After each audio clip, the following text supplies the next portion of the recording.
Hey,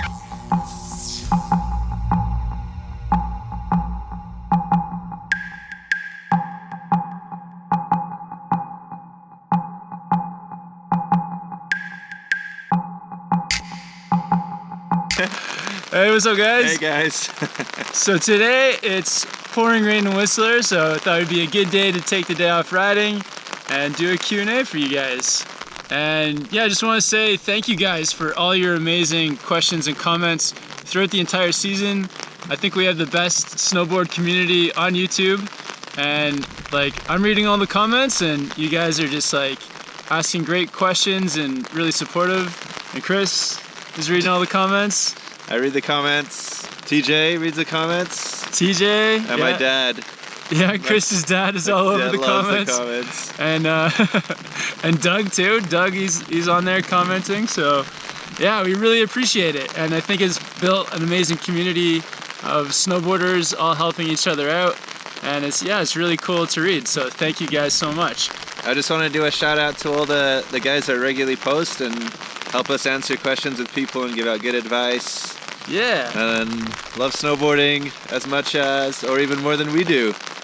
It's awesome. You guys really help. Yeah, for sure.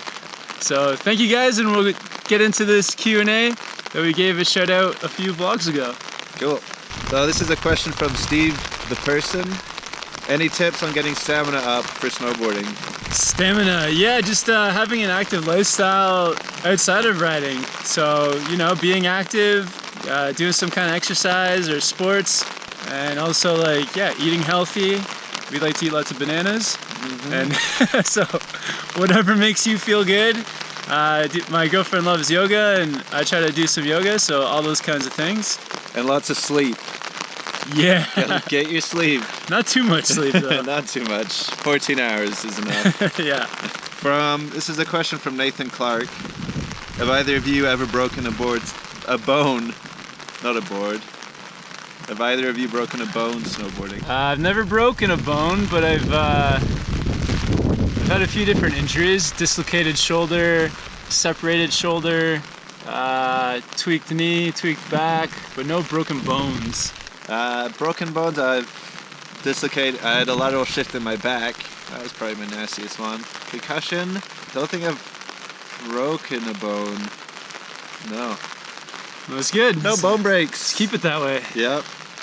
Come on through, guys. Come on, guys. Give us a shout out. Yeah, guys. Yeah, you should go out in the lake. We were thinking about it, maybe for the last question. See ya. Later, guys. Okay, here's a question from Junior SVE. Says, cool background song. How come the slopes you're riding are always so empty? Where are all the skiers? I guess reference to when we get in the lift line and there's hundreds, and then when we ride, there's no one. Yeah, the runs that we're on are so empty because we try to purposely go to where nobody is riding. So the runs where there's tons of people get tracked out. So we both know the mountain pretty well, and it's just been from snowboarding here for over 10 years.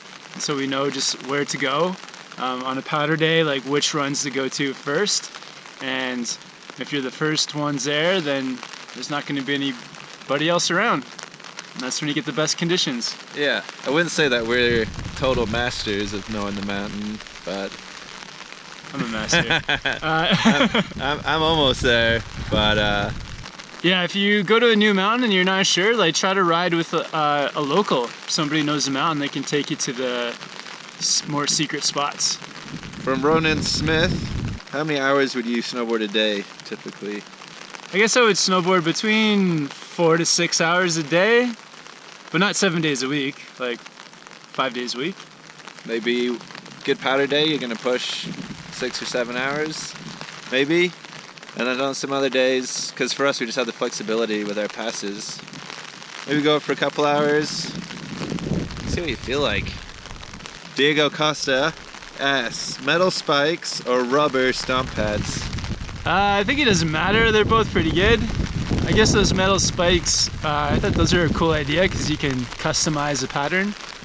But whatever stomp pad. I'd say the only thing against the metal spikes is I've seen people lose them before. but I rarely see people lose the big rubber one. Question from Connor Cheney. When is the best time to buy snowboard gear? When it'll be the cheapest? The best time is, usually at the end of the season or right at the beginning. So at the end of the season, they want to get rid of that stock so they can start bringing in their skateboards or surfboards or mountain bikes. And then at the very beginning of the season, like in October, usually there's like a Thanksgiving weekend sale. Well, actually in Canada it's Thanksgiving weekend. That's in October. Maybe it's different in the States or in Europe. Black Friday. Yeah, so usually October. I'd say October is the best. Last year's stock. Yeah. Question from Elliot Damon. Do you know what you did to your back? Because I'm having back pain in my lower back. Oh. A lot of people get lower back pain, huh? I usually do. Yeah, so what I did with my back is I didn't warm up my first run, and I just went all out and twisted something funny in my back. So that was kind of an accident, or it wasn't just from like a back pain that just came on. It was, I actually did something to it. Do you think you zigged when you should have zagged? Exactly, yeah. And then you had a bad time. I should have stretched instead of doing jumps and stuff. Jumps, yeah. So, but if you have lower back pain, there's lots of stuff you can do. You can see a professional. You can see a physiotherapist or a chiropractor. But then you can also get into doing stretching or yoga or some kind of strengthening routine to help with your back pain. Use balls and rollers. Yeah, use massage balls and stuff. They're always good. Check out some massage balls for sure. Yeah, there's lots of good tutorials online too to help you guys fix any of those issues. Nicholas Baczynski says, how are you liking the Huck knife? You just got one for the season, next season? Yeah, the Huck knife is really good. I like it because it's got lots of pop throughout the board. So while I'm riding, it's very responsive, really quick to carve and turn, and the nose and tail are still soft enough that you can get into butters and presses. So far I'm really enjoying riding it, and I feel like the board is really adding to my snowboarding. Sounds like the board of your dreams. It is. The board was sent from heaven. How's the Burton process treating you? It's a lot better than that stiff old girl I had before. Nice. That thing was just like a plank, so yeah, the new one, a lot more poppy, a lot more flex. I just feel way more response in it riding, and in Nice. the trees it feels good. Everything, yeah. Sweet. It was nice. Question from John Lurie. Thank you, John. Is there any way to ride powder better on a twin board? Yeah, on a twin board, it's not designed for powder, it's more designed for freestyle. But what you can do is, set your bindings back towards the tail. So get that tail smaller so that you can, turn your board quicker through the pow. And yeah, that's all you can do really. Say, if you're feeling really crazy too, just try riding some of the powder switch. If you leave it centered. Yeah. And then you just get better. If in the future you want to start doing some 180s and powder, stuff like that. Yeah. Ryan Lindgren. Kevin, where do we get the songs for our videos from? And what is the genre called? Well, that's a hard one, because the genre we get from all over. Yeah. All genres. Pretty much, but yeah, so we get it from SoundCloud, and you search under tracks, and then you search for copyright free music, or you can select, I think it's called to use commercially. And yeah, then I usually search for some type of a beat, so chill beat or hip hop beat. The last video I searched deep hip hop beat and instrumental, so just you gotta think of different terms. And it depends on the video. Some videos you want it to be more exciting, so I might search under inspirational beat.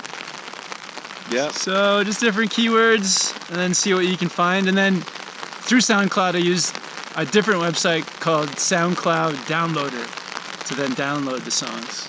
And when I'm searching too, you just look through the songs and see which ones have got lots of likes and recommendations. Oh yeah. Normally those are gonna be good. Yeah, it's hard to find songs sometimes. Sometimes that's one of the hardest parts. You spend like a half an hour or an hour. Yeah. Next question is from Benenderindadu. That's wrong. But here we go. Are you guys gonna make vids in the summer? Yes, we are. Yep. That's the plan. Can't stop, won't stop. All summer long. Then we're gonna be rapping too. Yeah. So we have this summer. One summer trip we'd like to do is go back down to Mount Hood. We're trying to go down to Mount Bachelor soon. And yeah, to see what the summer brings, but gonna keep the videos rolling all summer long. If you guys got any ideas for summer videos, Yeah. give us some ideas. Summertime adventures. You do some wakeboarding, some surfing, some skateboarding. Who knows? Scuba diving, hiking, Yeah. playing with cute puppies and horses, Uh-huh. and wiffle golf. Sure. From Julia Shirker Bakov. Sorry, Julia. Got your name wrong. Was that a chipmunk or a squirrel in that last video? People want to know. I think it was a small squirrel. I thought it was a chipmunk because it was small, but it was a small squirrel. What do you think? I think it's always easier when you watch the replays. Yeah. So a question from Andrea Filippucci. Do pickles and pineapple go well together? No. Obviously not.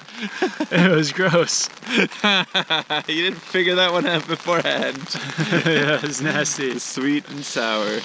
Sweet and sour burger. It's a weird combo. I took the pickles off. Well, yeah, you never know unless you try, right? So he who dares wins, but you don't always win.